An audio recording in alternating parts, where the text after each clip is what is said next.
Good morning. This is Father Stephen Kelly from St. John's Church in Detroit. We're continuing our series of daily morning meditations, where we generally look at one or another of the lessons that are assigned for morning or evening prayer, what is known as the daily office lectionary.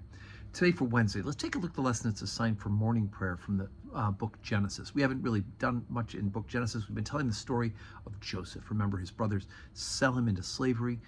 He goes into Egypt, becomes Pharaoh's house servant, eventually working his way up through some trials and tribulations to being Pharaoh's right-hand man, right? Second in charge. With Pharaoh, his brothers come to him, not recognizing him because of the famine that's in the land. Joseph is able to, because they have food in Egypt, because of Joseph's wisdom. Eventually, he is reunited with his brothers, reunited with his father. He forgives them. And now the time is coming that his father Jacob, also known as Israel, right? It was Abraham, Isaac, and then Jacob, and then he changed his name to Israel because he had 12 sons, the 12 tribes of Israel. And so now we're at the point where Jacob, now known as Israel, is about to die.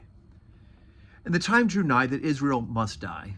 And he called his son Joseph and said unto him, If now I have found grace in thy sight, put, I pray thee, thy hand under my thigh, and deal kindly and truly with me. Bury me not, I pray thee, in Egypt. But I will lie with my fathers, and thou shalt carry me out of Egypt, and bury me in their burial place. And he said, I will do as thou hast said. And he said, Swear unto me. And he sware unto him, and Israel bowed himself upon the bed's head. And Israel beheld Joseph's sons, and said, Who are these? And Joseph said unto his father, These are my sons, whom God hath given me in this place. And he said, Bring them, I pray thee, unto me, and I will bless them. Now the eyes of Israel were dim for age, so that he could not see. And he brought them near unto him, and he kissed them and embraced them. And Israel said unto Joseph, I had not thought to see thy face, and lo, God hath shown me also thy seed. And Joseph brought them out from beneath his knee, between his knees, and he bowed himself with his face to the earth. And Joseph took them both, Ephraim on his right hand towards Israel's left hand, and Manasseh in his left hand towards Israel's right hand, and brought them near unto him. And Israel stretched out his right hand, and laid it upon Ephraim's head, who was the younger, and his left hand upon Manasseh's head, guiding his hands wittingly, for Manasseh was the firstborn. And he blessed Joseph and said, God, before whom my fathers Abraham and Isaac did walk, the God which fed me all my life long until this day, the angel which redeemed me from evil, bless the lads, and let my name be named on them, and the name of my fathers Abraham and Isaac, and let them grow into a multitude in the midst of the earth.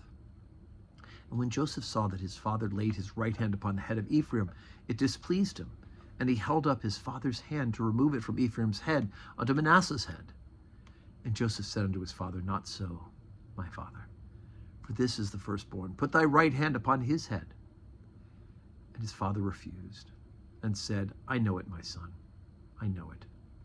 He also shall become a people, and he also shall be great, but truly his younger brother shall be greater than he, and his seed shall become a multitude of nations. And he blessed them that day, saying, In thee shall Israel bless, saying, God make thee as Ephraim and as Manasseh. And he set Ephraim before Manasseh. Okay, so what's the interesting thing about this story? Anybody remember who Jacob's brother is? It's Esau. Remember what happened with Jacob and Esau? The mother tricked Isaac into giving the blessing to the secondborn, right? Esau had the birthright originally, and the birthright itself, Jacob tricked from him, and now the mother helps with the blessing, and Jacob gets the blessing instead of Esau. And now here we go, we skip a generation.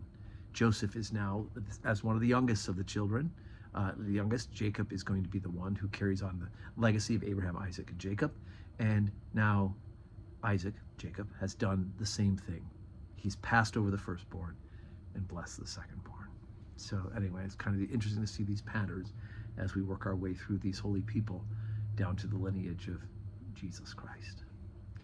So today is Wednesday. We have 12:15 Holy Communion, 4 o'clock evening prayer. I hope you can join us, worship with us, And may God grant us a Wednesday that's a wonderful Wednesday that's full of blessings.